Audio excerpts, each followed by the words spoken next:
So like when we talking about like the things that you do, like you help a lot of students that need accommodations. Like what are accommodations and how do you know what students need what?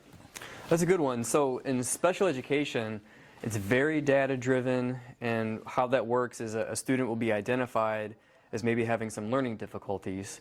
And then once that happens, the procedure is to move forward with testing that student to see if maybe they do have a disability, or maybe there's some gaps in some different places, but ultimately to get a better picture of what that student can do and cannot do.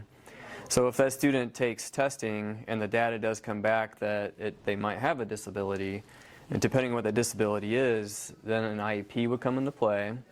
And then as we discussed the accommodations, those accommodations are typically tailored to the needs of that child, depending on what their areas of need are. Yep. Yep. So what is an IEP for everybody that doesn't know? Yes.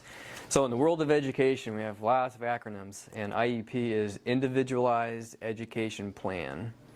And for somebody who, in education, IEP is very big, but ETR would also be very big too. And that's an evaluation team report, and that is when the data is pulled and the assessments are given.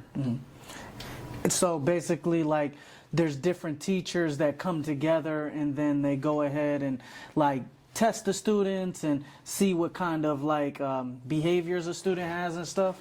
Yeah, and I would say, as a shout out to Akron Public Schools, and I think most public schools do something very similar, if not the same.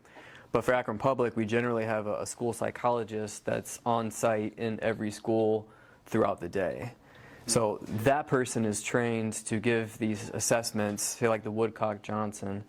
It's like a pretty widely used and accepted test to determine a student's intelligence, a student's ability levels, and then from that you decide if accommodations or an IEP would benefit that child.